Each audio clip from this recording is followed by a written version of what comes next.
안녕하세요. 네. 여러분 이제 드디어 마지막 우리 동영 모의고사 이제 남은 거 이제 마지막 보는데요. 정말 마지막 파이널이죠. 우리 이제 그 이론부터 시작을 해가지고 단원별 문제풀이 그리고 그다음에 모의고사 이렇게 진행을 했는데요.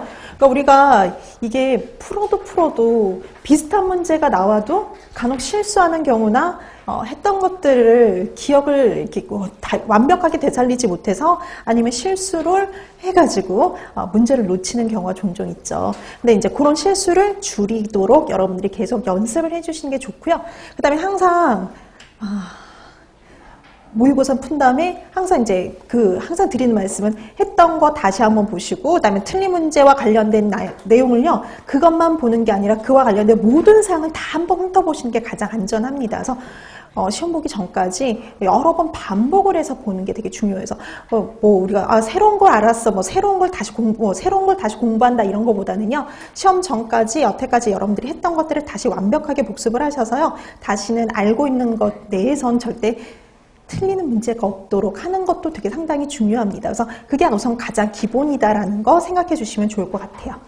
자, 그럼 이제 우리 동영 모의고사부터 이제 들어가야 되는데, 이제 들어가기 전에 이제 우리가 이제 이 동영을 강의를 이제 수강하신 분들은 가장 이제 경기도를 준비하시는 분들이 가장 많긴 합니다. 그렇죠? 그래서 몇 가지 좀 얘기를 하자면 경기도 같은 경우는 항상 시사적인 문제가 조금씩 나오죠. 그래서 우리 알레르기로 이제 뇌사 사건이 발생했을 때는 알레르기와 관련된 문제가 나오기도 했었고요. 그다음에 또 뭐와 관련된 것도 나온 적이 있었냐면 한동안 또 이제 아프리카 돼지열병이 막 유행을 했을 적에는 또 정말 그와 어디 관련된 걸 이렇게 또 법규에서 찾아가지고 시험 문제가 출제가 된 적도 있죠. 그래서 이렇게 좀 시사적인 것들이 좀 나오는데 우리 작년에도 이제 안 그래도 좀 큰 사건들이 좀 몇 가지 있었죠. 그 중에 꼽을 수 있는 게 코로나19는 계속 이제 신종 코로나 그건 계속 이제 문제가 되고 있는데 신종 코로나와 관련해서 몇 가지를 생각해 보면 우선 감염병 예방법 규정법으로 얘는 분류가 가능했죠. 제1급 법정 감염병에 해당이 됐었어요. 그렇죠? 제1급 법정 감염병에 탐혹에 해당이 됐었죠. 탐혹. 그래서 신종 감염병 증후군이라는 게 있어요. 그래서 신종 유행하는 감염병이 있으면 신종 코로나처럼 이렇게 유행하는 경우 제1급의 탐혹으로 넣을 수 있도록 마련을 해놨죠. 그러니까 왜냐하면 우리나라에서 종종 그렇게 바이러스 감염병과 관련된 이런 것들이 좀 크게 터지다 보니까 그 항목이 있어요. 그래서 지금 신종 코로나 같은 경우에는 제1급 법정 감염병으로 분류가 되는 거다라고 생각을 해두시면 되고요. 그와 함께 좀 법이 개정된 것들이 몇 가지 있었죠. 식품위생법규 중에. 그 중에 하나가 우리가 그전에는 위생복만 입으면 됐었잖아요. 근데 위생복이나 뭐까지 꼭 하라고 되어 있냐면 이제는 마스크. 그 다음에 또 하나, 또 이렇게 지금처럼 이렇게 감염병이 유행을 할 적엔 반드시 손소독제를 마련해 놔라라는 항목도 새로 생겼죠. 그 다음에 위생등급제하고 또 관련해서요. 위생등급제와 관련해서 가산점을 줬었죠. 거리두기 실천을 제대로 한다면 가산점을 두는 그런 것들이 변경이 좀 됐어요. 개정이 된 사항들이 있어요. 그래서 그런 사항들을 좀 확인해 두시면 좋을 것 같고요. 그다음에 또 우리 작년에 있었던 대표적인 사건 중에 안산 유치원 식중독 사건이 또 대표적인 사건이었잖아요. 그것도 좀 큰 사건이었죠. 그래서 그게 장출혈성 대장균 감염증으로 인한 거였죠. 그래서 장출혈성 대장균 감염증 자체도 여러분들이 공부를 해 두셔야 되고요. 그 다음에 그와 관련해서 또 하나가 문제였던 게 뭐냐면 보존식이 제대로 보관이 되지를 않았던 게 또 문제였죠. 그러면서 그게 또 개정이 됐던 거 기억나시죠? 그래서 예전에는 보존식을 제대로 이렇게 보관을 안 해놓으면 30만 원밖에 안 됐어요. 그렇죠? 과태료가. 근데 지금 얼마예요?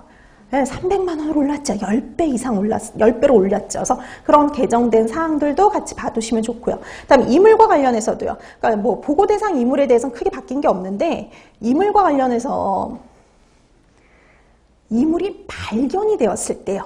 그러니까 이물이 발견이 되었을 때 행정처분 내리는 거예요. 예전 식품적객업은 그냥 다 뭐였냐면 시정명령밖에 없었죠. 근데 그게 세 가지로 나누어서 각각 영업정지 2일짜리도 있고 5일짜리도 있고 시정명령짜리도 있었죠. 그래서 그걸 구분해서 파악해 두는 거. 그래서 작년에 이제 좀 문제가 됐던 것들이 좀 많았기 때문에요. 그런 사항들을 좀 같이 봐두시면 좋을 것 같아요.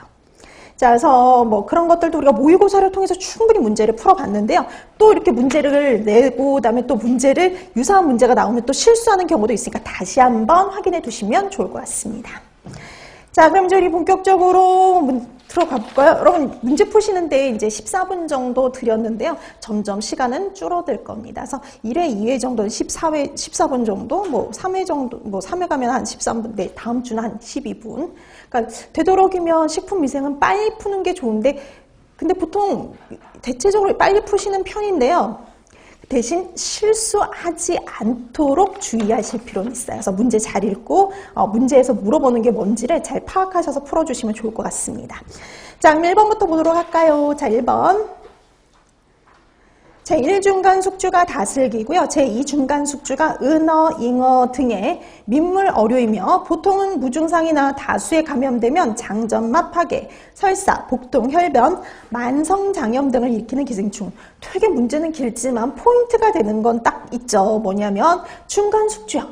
중간 숙주가 1중간이 다슬기고요. 2중간이 은어, 잉어 같은 민물 어류가 되는 건 딱 하나 뭐밖에 없냐면 6호가와밖에 없죠. 폐흡충 같은 경우에는 뭐 1중간이 다슬기인 건 동일한데 2중간은 민물개 가재였고요. 그 다음에 간흡충 같은 경우에는 2중간이 민물 어류라는 건 비슷하죠. 근데 1중간이 되는 건 외우렁이었잖아요. 그래서 중간 숙주를 기억해 두는 거 기본 중에 기본입니다. 그래서 가장 기본적인 게 나왔고요. 그래서 뭐 답은 뭐 당연히 2번인데 이건 틀린 분들이 없을 거예요. 그렇죠? 우리가 이 옥고가합충은 다른 말로 장흡충이라고도 하죠. 장에 가서 기생을 하기 때문에. 그다음에 우리 체내에 기생하는 흡충류 중에 가장 크기가 어때요? 작은 것도 특징이었죠. 그 다음에 이 요코가흡충 같은 경우에는 보통은 무증상이에요. 근데 다수가 감염이 되었을 때 이런 증상들을 일으킬 수가 있다라고 보시면 됩니다. 근데 지금 이렇게 보기가 나왔지만 우리 보기가 뭐로 나올 수도 있어요? 학명으로 나올 수도 있죠. 그래서 오늘 나누렸던 프린트 학명을들을 다시 한번 정리를 해놨어요. 그래서 이렇게 보면서요 연습을 좀 해두시면 좋겠어요. 그래서 이거를 이제 뭐 쓰실 필요는 없죠. 쓰실 줄은 몰라도 돼요. 근데 이 단어가 나왔을 때 얘가 뭐라고 연결은 하실 수 있어야 됩니다. 그리고 그다음에 여러분 거기 보세요. 채소를 통해서 감염되는 기생충, 십이장충과 아메리카 구충으로 나누는데 주로는 십이장충이죠. 근데 십이장충보다는 두비니 구충이 적절한 명칭인데 보통 요즘 책에는 아직까지도 12지장충을 그대로 쓰고 있기 때문에 그냥 12지장충 내지는 두비니구충이라고 보시면 돼요. 그 다음에 여러분 채소를 통해서 감염되는 기생충 보세요. 거기는 경구뿐만 아니라 경피 감염이 가능한 것들도 있죠. 그래서 묶어보면 이렇게 되죠. 12장충, 아메리카 구충, 동양 모양 선충, 그리고 분선충이 가능하긴 합니다. 동양 모형 성충은 주로 경구인데 드물게 경피 감염도 가능했죠. 그래서 그런 특징이 있었어요. 자, 그다음에 뭐 수육을 통해서 감염되는 거, 어패를 통해서 감염되는 거. 여기는 이제 중간 숙주가 있으니까 여러분들이 중간 숙주들을 잘 기억해 두실 필요가 있죠. 그래서 중간 숙주와 연결해서 또는 분류와 연결해서 가장 많이 출제가 되었었습니다. 그래서 다시 한번 확인해 두시면 좋을 것 같아요. 자, 그 다음 2번 볼까요? 자, 2번 다음 살균 소독에 대한 설명입니다. 옳은 것 찾아라 그랬죠? 옳은 것 찾는 문제예요. 자, 1번 자외선 살균은 비열살균으로 유기물, 특히 단백질 식품에 효과적이다. 여러분, 자외선 살균이 비열살균이다. 열을 가하지 않는다는 소리예요. 여기서는요. 안일비예요. 그래서 열을 가하지 않는다라고 보시면 돼요. 그래서 열을 가하지 않는 방법이죠. 그래서 얘 같은 경우에도 거의 온도변은 크게 있진 않습니다. 그래서 가열법이 아니에요. 얘는. 자, 그리고 유기물 특히 단백질 식품에 효과적이다. 여러분 우리 단점 중에 이거 기억나세요? 단백질과 공존 시에는요. 흡수가 일어나요. 흡수되어서요. 효과가 떨어진다라는 단점이 있었죠. 그래서 유기물 특히 단백질 식품이 효과적인 게 아니라 효과가 떨어지죠. 그래서 단백질과 공존 시엔 효과가 떨어지는 게 특징이었어요. 자, 그 다음에 2번 과망간산 칼륨, 차염소산 나트륨, 과산화수소, 오존 등의 살균 작용은요. 균체 산화에 의한 것이다. 어떨까요? 맞았죠. 과망간산 칼륨, 차염소산 나트륨, 과산화수소, 오존. 얘네를 다 균체 산화로 균체 산화작용을 통해서, 그러니까 산화작용이죠. 그래서 산화작용을 통해서 살균작용을 하는 물질들이에요. 다음 2번이죠. 자, 그다음에 3번 방사선 조사 시 허용된 품목별 흡수 설량을 초과하지 않는 범위 내에서 재조사할 수 있다. 우리 방사선 조사할 때 모든 식품에 허가되어 있는 것도 아니고 뭐 무조건 다 뭐 마음대로 쓰는 게 아니라요. 흡수 설량이 정해져 있습니다. 보통 우리나라에서 뭐예요? 10kg 이하로 조사하도록 하고 있죠. 자, 그럼 그 10kg 이하일 경우에는 초과하지 않을 경우에는 않는 범위 내에서는 재조사할 수 있다. 어떻게 됐든 재조사는 할 수가 없어요. 재조사 못합니다. 허용 범위 내어도요. 초과하지 않아도요. 재조사는 할 수 없도록 되어 있죠. 자, 그 다음에 4번 1%는 1000ppm으로 차염수산 나트륨 4% 용액을 희석하여 기구 소독에 사용하려면 20배 희석해야 된다. 이것도 틀렸죠. 자, 그래서 답은 2번인데요. 하나씩 볼까요? 오늘 아들은 또 프리트 1페이지 보세요.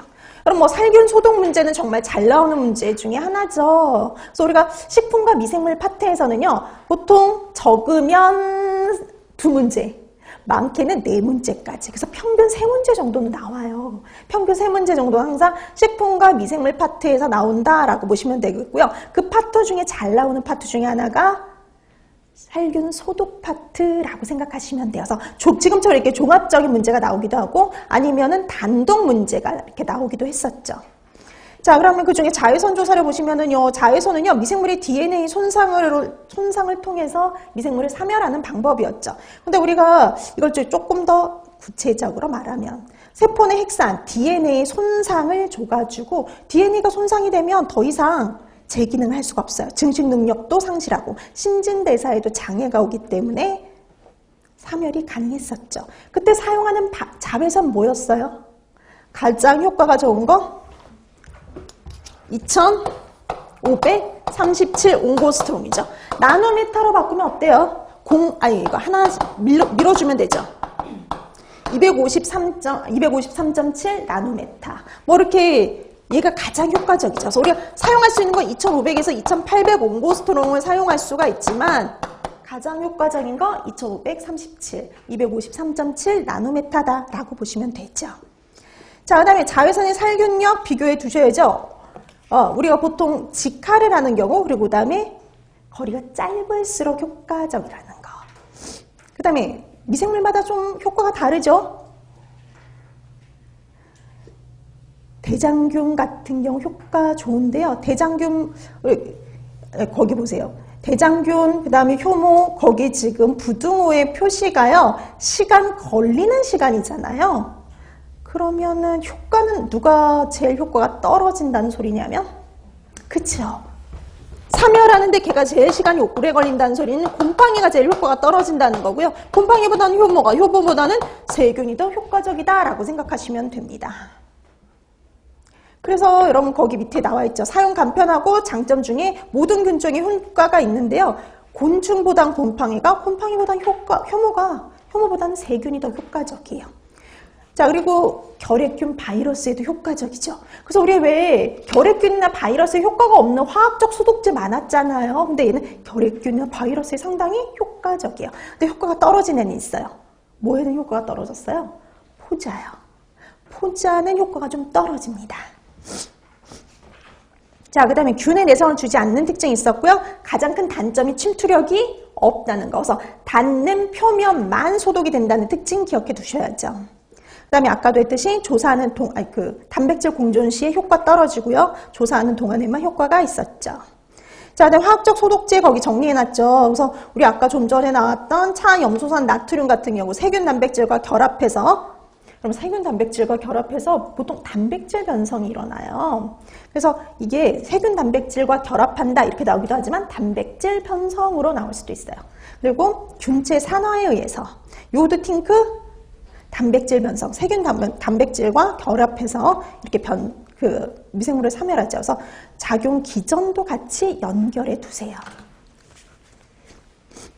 그럼 차염소산 나트륨하고 요오드 팅크 중에 누가 더 효과적이에요? 그렇죠. 요오드 팅크, 요오드가 더 효과적입니다. 살균력이 더 좋아요. 침투력도 더 좋아요. 그 다음에 여러분, 차염소산 나트륨은 어디에 하나도 효과가 없어요. 어디예요? 결핵균에 효과가 없었어요. 그쵸? 그 다음에 역성비들도 어디에 효과가 없어요? 결핵균, 포자 이런 데 효과가 없었죠.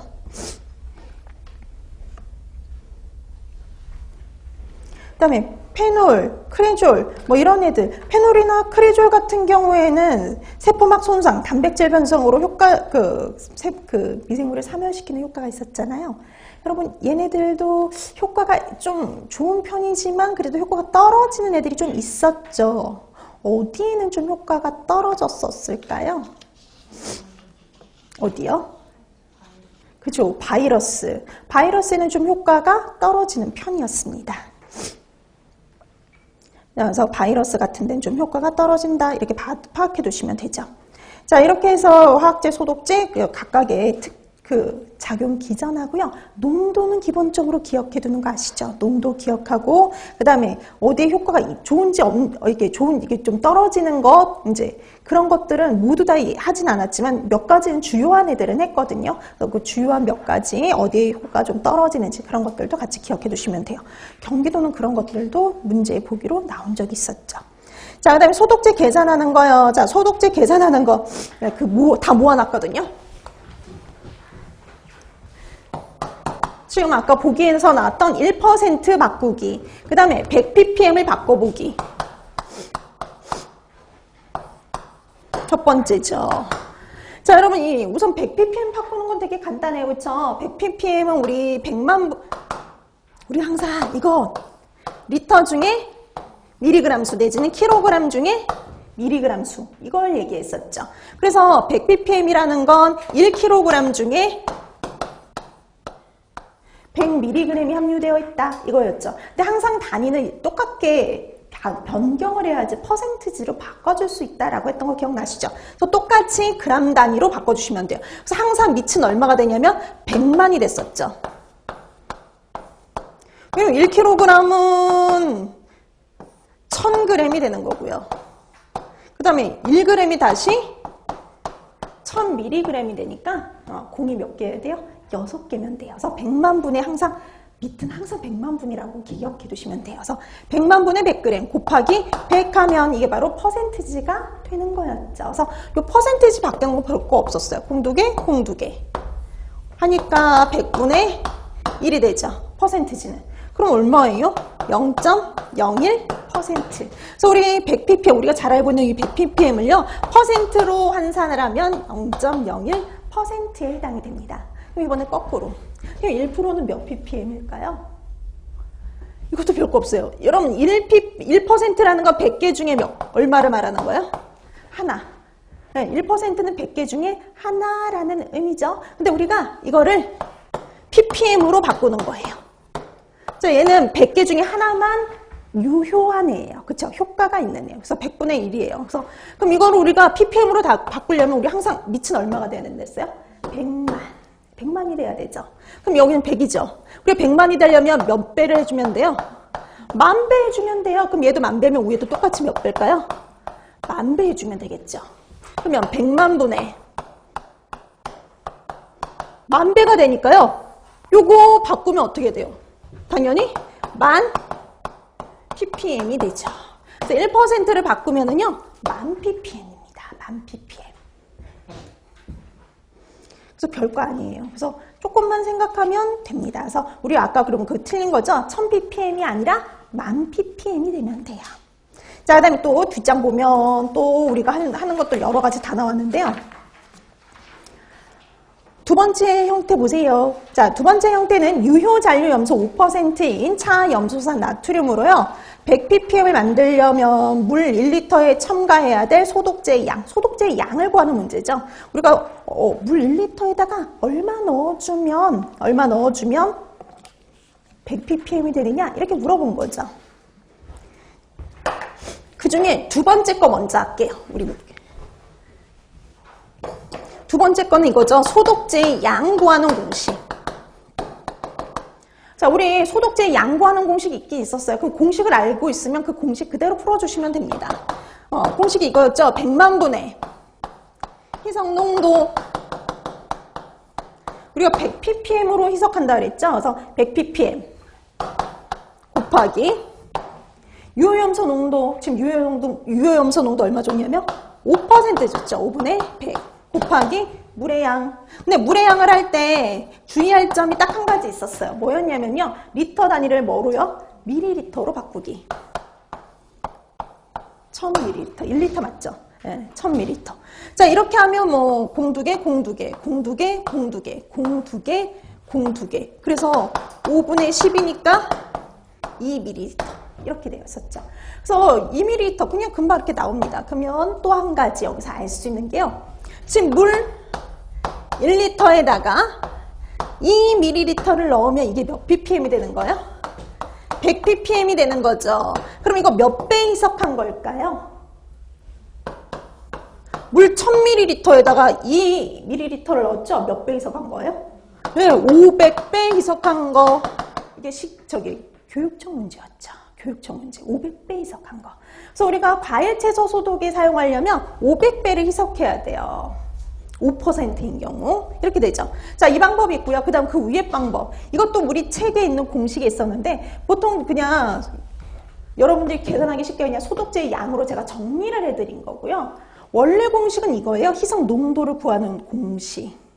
그래서 여러분 이거 보면은 공식 생각하지 말고 먼저 하면 지금 5%죠. 자, 근데 이 5%를 100ppm으로 희석하려고 그래요. 그때 물은 1리터입니다. 물 1리터를 100ppm으로 희석하려고 그래요. 자, 그러면 우선 보니까 물 1리터에다가 그럼 1000ml에다가 소독제를 넣어줘야겠죠. 차염소산 나트륨 얼마를 넣어야 돼요. 근데 얘는 전체가 다 효과가 있는 게 아니라 몇 프로만 효과가 있어요? 5%만. 100개 중에 5개만 효과가 있는 거죠. 이게 계산하면 얼마가 나온다는 소리예요? 100ppm 이렇게 된다는 거예요. 그 공식이 바로 그거예요. 첫 번째 공식이 그거예요. 그래서 첫 번째 희석 농도 구하는 공식 있죠? 그게 지금 설명한 이거라고 보시면 돼요. 그래서 여러분들이 더 쉬운 거 둘 중에 더 기억 잘 나는 거 계산하기 더 쉬운 걸로 계산하시면 돼요. 근데 여기도 주의할 거 하나 있어요. 그래서 아까 거기 공식 첫 번째 공식이 그거죠. 물의 양분의 소독액의 양 곱하기 유효염소 농도, 그쵸? 그거거든요. 근데 여기다 한 가지 주의할 점. 이 ppm. 우리 단위 맞춰줘야 된다 그랬죠? 밀리리터나 그램 단위잖아요. 그럼 얘도 마찬가지로 고쳐줘야 돼요. 그럼 이 100ppm을 어떻게 표시를 해줘야 될까요? 똑같이 그램 단위, 밀리리터나 그램 단위. 100만 분의 100 이렇게 계산을 해주셔야 돼요. 그래야지 답이 나옵니다. 그 다음에 여러분 여기는 계산할 때 뭐 이거를 뭐 이항하고 그렇게 자시고 할 필요도 없이 이렇게 해줘도 돼요. 얘는 정리하면 이렇게 되죠.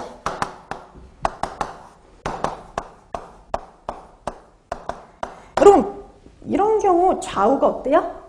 같아야 되죠. 근데 여기 보세요. 얘는 공이 6개고 얘는 공이 몇 개예요? 5개죠. 같아지려면 똑같이 여기다 몇 배를 해줘야 될까요? 10배를 해주면 되죠? 그럼 100만 분의 얘는 50x죠? 그럼 요거하고 누가 같은 거예요? 얘가 같죠? 그래서 50x는 100. 그래서 x는 얼마 나오냐면 2ml가 나오죠. 그래서 이 방법도 있고 저 방법도 있지만 여러분들이 더 쉬운 거 잘 기억나는 거 한 가지로 기억해 두시면 됩니다. 자, 그러면 그 밑에 3번 볼까요? 차염수산 나트륨 4% 용액을 희석해서 기기나 기구 소독에 사용하려면 그랬습니다. 자, 그럴 때 얼마나 필요하냐? 그러면 우리 첫 번째 방법으로 한번 해보실래요?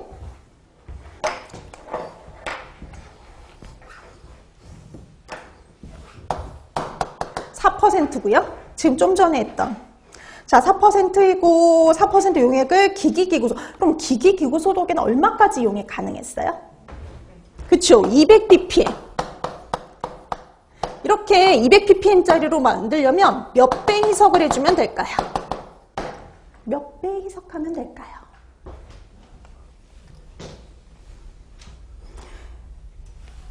제일 쉬운 거 물 1리터를 가정하면 가장 쉽죠? 수치가 가장 작게 나오니까. 자, 물 1리터를 가정을 했을 때, 우리가 지금 200ppm으로 하려고 하는데요. 물 1리터로 가정하면 물 1리터, 1000ml 중에 차염소산 나트륨을 얼마 써야 되는지는 아직 몰라요. 그쵸? 곱하기.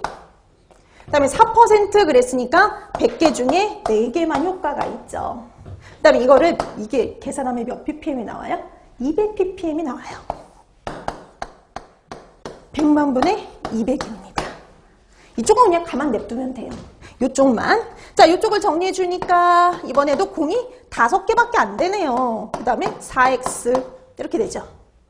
그럼 똑같이 맞춰주려면, 좌우를 똑같이 맞춰주려면 이번에도 곱하기 10을 하면 되네요. 그쵸? 자, 그러면 40x가 얼마가 되면 되냐면 200이 되면 되거든요. 그럼 x는 얼마 되면? 5죠. 5ml. 자, 5ml가 되는데 그러면 이렇게 되네요. 물 1리터에다가 5ml를 넣게 되면 200ppm을 만들 수 있다는 소리죠. 그럼 몇 배 희석한 게 될까요? 그쵸? 200배 희석한 게 돼요. 200배. 얘가 1000ml니까요. 200배 희석한 게 됩니다. 그럼 이제 우리 4번 문제를 고쳐줄 수가 있어요. 4번 보기를 고쳐줄 수 있어요. 자, 1%는 1000ppm이고요. 차염소산 나트륨 4% 용액을 희석해서 기구 소독에 사용하려면요. 20배가 아니라 200배를 희석해야 되는 거죠. 자, 그 다음에 참고 자료로 돌아와서 4번. 참고 자료 4번도 한번 해보실래요? 몇 ppm이에요? 우리 아까 이 방법대로 하면 이거 몇 ppm인지 바로 계산이 되죠. 자, 그러면 지금 보니까 5% 물 2리터에다가 얼마를 넣어줬대요? 10ml.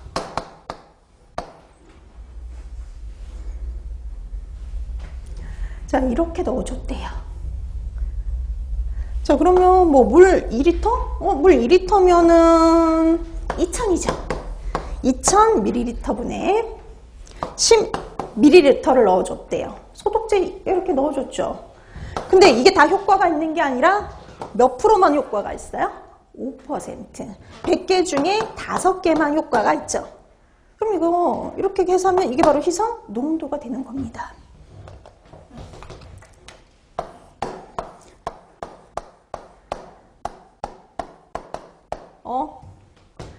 그럼 이거 어떻게 ppm으로 읽으실 건데요? 이거 ppm으로 어떻게 읽어요? 우리가 ppm은 항상 밑이 얼마라고 했었어요? 100만, 그쵸? 100만을 기준으로 계산해 주시면 돼요. 100만 분의. 왜냐면 항상 밑은 1kg 기준이거든요. 1kg 내지는 1리터 기준이 돼야 돼요. 항상. 그쵸? 그럼 항상 100만이에요. 100만 g이에요. 100만 mg이 돼요. 자, 그럼 얘는 100만이 아니죠. 100만이 되려면 곱하기 얼마 하셔야 돼요? 5를 하셔야지요. 그쵸? 곱하기 5 해야지 100만이 될 수가 있어요. 그럼 똑같이 해야죠. 분모, 분자 다 똑같이 곱해 주셔야죠. 그럼 여기 곱하기 오면 여기도 5. 250mg이 됩니다. 자, 그래서 100만 mg 중에 250mg이 함유되어 있는 거죠. 이거를 뭐라고 불러요? 250 ppm이라고 얘기하죠. 이거 계산하면 250 ppm이 되는 겁니다. 그래서 이 계산과 관련된 나올 수 있는 모든 가지수를 다 해본 거예요. 그래서 경기도 문제에서는 퍼센티지 바꾸는 정도 아니면은 이제 그냥 ppm 단위 자체를 물어보는 정도만 나왔다고 그러면 교육청에서 3번까지 유형까지 다 나왔죠. 네. 자, 그래서 어떻게 이런 문제, 계산 문제가 나올 가능성은 있으니까요. 한번 풀어두시라고 한번 정리해 드렸습니다. 자, 그래서 이번에 답 2번이었고요. 옳은 건. 그 다음에 3번 볼까요? 식품위생법 및 시행규칙상 식품안전관리 인증기준 해썹이요. 대상식품에 해당하는 것 그랬어요. 그럼 대상식품 기억나시죠? 지금 현재 법규상으로는 어때요? 다 실행 대상이에요. 이제는. 그쵸? 자, 그래서 우리 솔직히 이제 식약처에서는 유예기간을 1년을 주긴 했어요. 근데 법규상으로 바뀐 건 있어요? 없어요? 없어요. 그래서 제 생각에도 그냥 식약처에서 유예기간을 준다라고 했지만 실제 법규상으로는 다 지금 현재 그 적용 대상이 되고 있으니까요.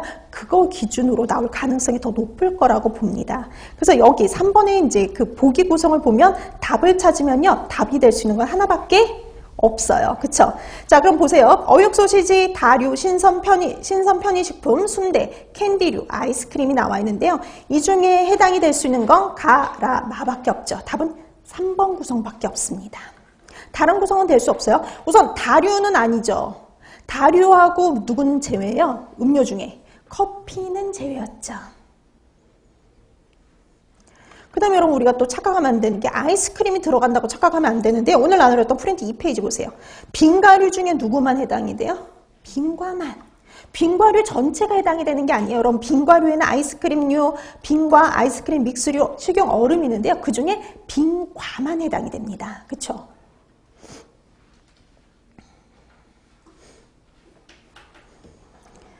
그 다음에 여러분 거기 또 밑에 보시면은요. 12번, 12 보세요. 12.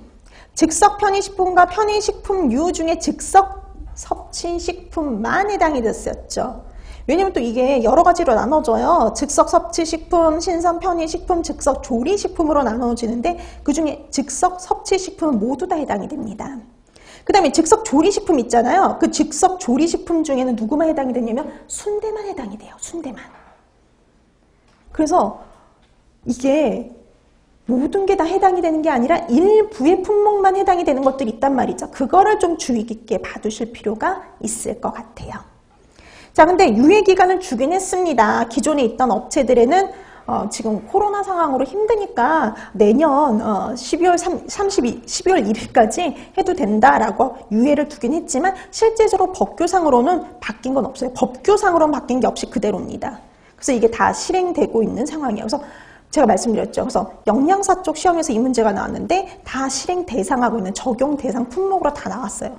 근데 누가 근데 솔직히 내느냐에 따라서 보기는 달라질 수 있다라고 했었죠. 근데 보통은 이렇게 구성이 될 것 같지만 혹시나 모르니까 여러분들이 그것도 감안해 두시면 돼요. 그래서 항상 보기가 어떻게 구성이 되는지 보고 답안을 찾아주시는 게 제일 좋아요. 왜냐면 여기는 공개가 안 되잖아요. 문제 내는 사람 마음이에요. 답은 항상. 자, 그래서 그거를 꼭 생각하시고 문제가, 그러니까 답안이 어떻게 구성이 되어 있는지, 보기가 어떻게 구성이 되어 있는지를 파악한 다음에 답을 찾아주시면 좋을 것 같아요. 자, 그래서 이렇게 3번, 지금 같은 상황이라면 3번이 답이 되겠죠. 자, 그래서 3번의 답 3번이었습니다. 그 다음에 4번.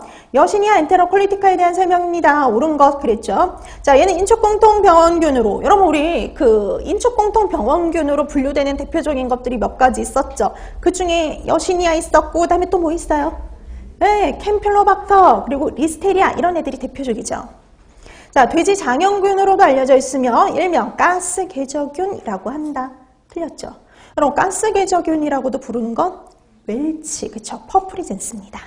그 다음 2번, 아포를 형성하지 않은 그람 양성 간균으로 진공 포장에서도 잘 증식한다. 그래서 여러분 이 다른 부분은 맞았는데 틀린 부분이 있죠. 양성이 아니라 음성, 그죠? 감염형들은요, 리스테리아 빼고는 다 그람 음성이에요. 자, 그 다음에 3번. 생육 pH의 범위가 넓고 내염성이 있어서 식품의 위생관리상 제어하기가 어려운 특성이 있다. 이 부분은 틀린 부분이 있나요? 있죠. 어느 부분이 틀렸어요? 내염성이 있다는 부분. 우리 내염성이 있다라는 보기가 이렇게 좀 나오는 건 대표적으로 뭐가 있냐면 리스테리아, 황색 포도상구균 이런 애들이 대표적이죠.